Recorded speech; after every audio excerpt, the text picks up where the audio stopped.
जुनसुकैलाई हेर्दा पनि जसलाई हेर्दा पनि Mhm. धेरै 90% हैन more than 90% of people are just chasing money, power. हैन अब हो यो त्यो चाहिँ के हो? यो एकदम इन्ट्रेस्टिङ क्वेसन हो के मान्छे हामी भन्छ नि पैसा पछाडि पावर पछाडि भनेर अनि आफ्नो अस्तित्व भनेको पहिला ममा छ के तिमी चाहिँ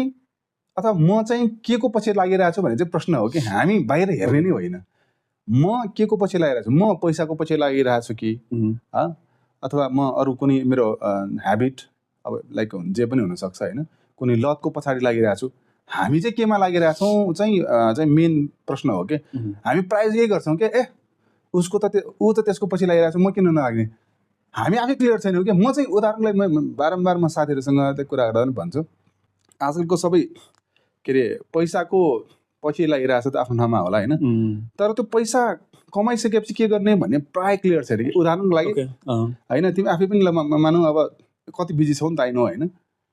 अनि किन यतिको बिजी भइरहेको छौ भन्ने थाहा छैन कि तिमीलाई अनेस्टली मेरो मेरो मेरो विचारमा कुदिरहेको छु त थाहा छ पैसा कमाइरहेको पनि थाहा छ म हरेक एकदम बिजी छु पनि थाहा छ तर म यति किन बिजी छु भन्दाखेरि we never introspect our selfs कि त्यति नेसेसरी थियो त भन्दाखेरि म आफैले पनि यसो हेर्छु अनि नेसेसरी त थिएन नि पक्कै बिकज हामी त्यसै रोबोटिक हुन्छौँ कि अथवा त्यो किन भन्दाखेरि बारम्बार हामी लास्ट टाइम धेरै मिटिङहरूमा पनि कुरा गरे जस्तै नै हामी कन्सियसली बाँच्दैनौँ कि हामी माइन्डफुल्ली बाँच्दैनौँ अनि माइन्डफुल्ली नबाँचिसकेपछि सबै यो अटोमेटेड हुन्छ कि हामी भोक लागेपछि खान्छौँ नि त आजकल त भोक नलागे पनि खान्छौँ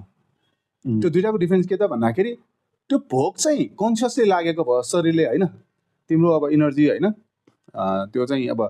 सप्लाई चाहिँ कम भयो भन्ने भयो अनि त्यो टङले चाहिँ उसलाई त पेटसँग शरीरसँग मतलब छैन उसले अब अमिलो देखेपछि पानी आउँछ भने जस्तै कि टक्क देख्ने बित्तिकै ए होइन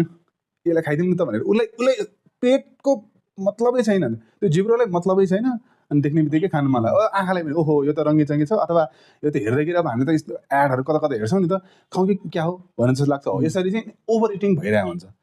पैसाको पनि त्यस्तै हो हामी चाहिने भन्दा बढी एकजना दाइ हुनुहुन्थ्यो हुन त अहिले बित्नुभयो उहाँ होइन वेदिक आरोग्य आश्रम खोल्नु भएको थियो उहाँले